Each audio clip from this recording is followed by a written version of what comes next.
everyone, my name is Brittany. Welcome back to my channel. And today I'm going to be giving you some cozy fall recommendations. It's Brittany, bitch.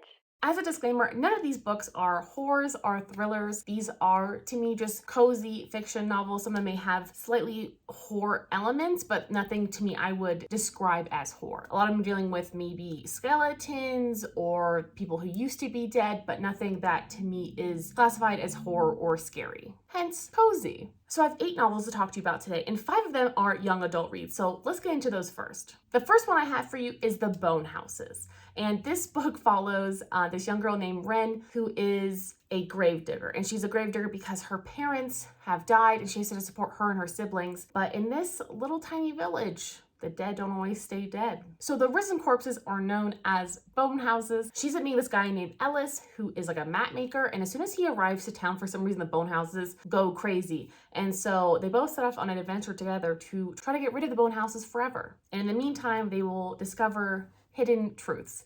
And this is such a sweet book. I gave it 4 stars and I really love Goat. If you've read the book, you know that Goat is like the most precious character in this. I really love a good animal sidekick. The next one I'm going to recommend is Serpent and Dove. And this book is basically love between a witch and a witch hunter. So we have Lou, who is a witch who has decided to go into hiding and forsake all of her magic. And we don't know why. And then she also meets Reed, and Reed is basically like a religious witch hunter, and something happens and now they have to get married. So it's kind of like the marriage trope, and they're being forced to be married and they absolutely hate each other.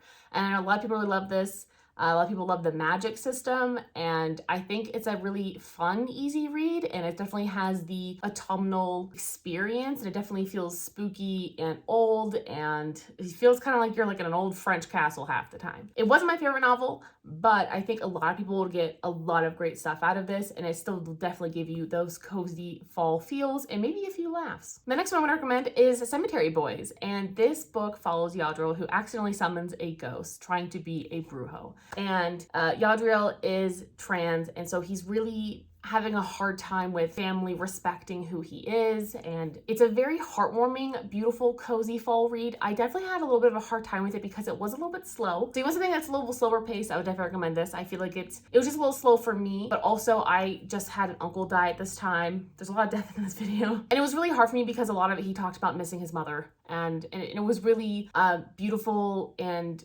hard to read it sometimes because it felt so real that he was missing his mom. And they're obviously doing a lot of things with Dia de los Muertos, and it's just honoring the dead. It was just a lot of death talk. So if that's the thing that bothers you, or honoring the dead and you just had someone die, I probably wouldn't recommend it. But otherwise, I really love this cozy read. I love the gay relationship between the 2 boys in this, and it was just really sweet, and I would definitely recommend it if you want a cozy, heartwarming time. The next one with cozy fall atmosphere is going to be Six of Crows.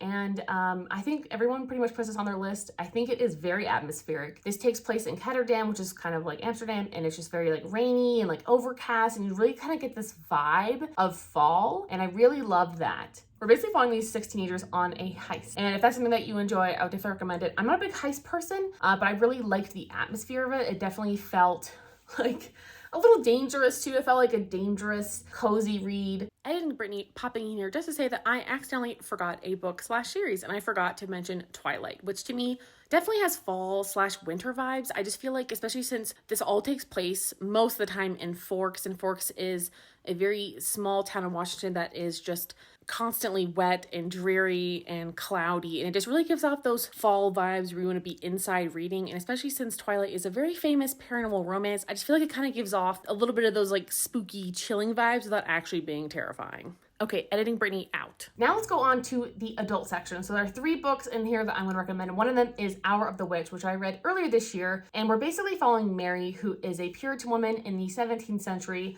who is married to a very abusive man, and she has no children, and that is very important for the rest of the story. Mary is kind of forced to kind of deal with her abusive husband, then deal with some of the repercussions of that. And there are a lot of court proceedings in here, so if that's something that bothers you, maybe don't do it. But for me, I'm not usually a big fan of court proceedings, but I was actually on the edge of my seat pretty much this entire book. I wouldn't say it's a thriller, it's definitely historical fiction, but it was very thrilling to read. Like, I didn't really want to stop. I wanted to know what was going to happen to her with these court proceedings and who was betraying her her and what was actually going on behind the scenes. There was a whole bunch of crazy behind the scenes stuff. This definitely reminds me a little bit of the show Salem. So if you've ever watched that, I would definitely recommend this book. It totally reminds me of that. It's a little bit of like a witch hunt and see if she's actually a witch and if she's actually, you know, like trying to kill her husband, blah, blah, blah, blah. It's a whole thing. I really enjoyed it. I also gave this 4 stars. It did get a little more dark and twisty than I was expecting, but it definitely gave me those autumnal puritanical vibes I was looking for. So you're really rooting for Mary the whole time. I really enjoyed her, and I'll definitely read more from this author. I've only read 2 books by him, and he's definitely on my list for authors to read. The next one I'm going to recommend is The Great Alone, and I'm sure that you have definitely heard of this novel. It's very famous. Kristen Hanna is a very famous author nowadays, and this book takes place in 1974 in Alaska, most of it. And we're following the Albright family, and they moved to Alaska kind of on a whim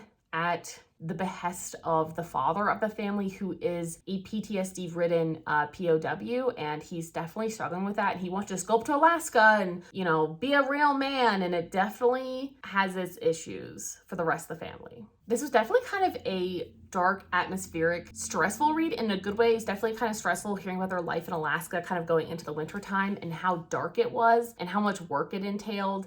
And you're really just feeling for this family, especially Lenny, who's our main character, who is a teenager in this household, dealing with her loving and enabling mother and like the abusive PTSD-ridden father, who is like scary abusive and like physically abusive. And it is just very terrifying in a good way. And it's very enthralling to read, but it definitely gives you like, it feels like you're in Alaska. It feels like I'm in Alaska and it's going to winter, and I need to like stock up on food and figure out what I'm gonna do with my family. And the biggest thing too is, you know, you're basically holed up for the most of the winter, which makes her father go a little cuckoo. So it's very interesting. I felt like the ending was a little bit rushed, but most of the book takes place in Alaska, and it really gives you those feels. I gave this book 5 stars. I think it's an excellent read. If you're gonna try Kristen Hanna out, I would definitely do this, and definitely do it on audio because the books are pretty hefty, especially this one. But the audiobook, I feel like made it a really easy experience to read this. I think I read it in like a couple of days, and the audiobook is fantastic if you really want to get like that feel. And the last book I'm going to talk about today is Rebecca. And this is, I feel like it's kind of coming back. It's always been a very famous classic, but I feel like it's kind of making its appearance on BookTube a little bit. And it's something that I've known about for years because it's actually one of my grandmother's favorite books.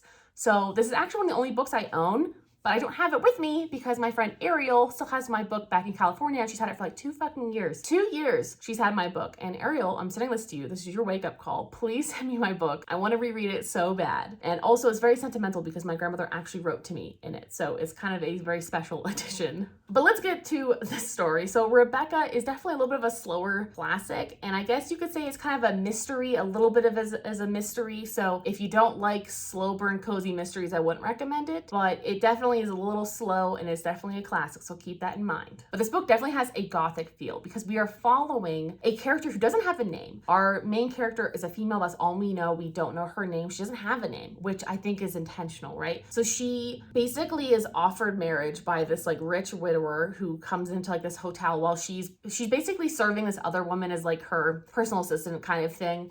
And then he offered, you know, they start hanging out, and he offers to marry her and bring her back to his estate, and she'll be the new Mrs. De Winter. And he just kind of sweeps her off her feet. And then she is stuck at this estate where not everyone is happy that there's a new Mrs. De Winter. His late wife really casts a complete shadow over the entire estate. And it's a little gothic and a little spooky. I mean, you're never really scared for your life, but the ending, finding out the big twists at the end, was one of the most like shocking things I think I've ever read. I think it's also because I read it when I was younger. You know, I knew it was my grandmother's favorite book, so I wanted to read it, and I read it actually for a book report for school, and I was just so shocked at the ending. I just wasn't expecting that from my grandma. I don't know.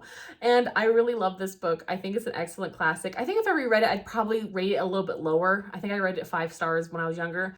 It's definitely a little bit slow, and it definitely takes a little bit to get to the punch. But it is a gothic ride, and I think you'll really enjoy this. Especially if you're looking to dive into a classic, this is the one that I would always recommend. Anyway, those are the 8 books that I have for you today, and if you have any suggestions for me, go ahead and let me know down below. I'm always looking for new suggestions, so I hope you do enjoy them, and let me know if you have read any of these down below. Thank you guys so much. Like and subscribe, and I'll talk to you guys next time. Bye!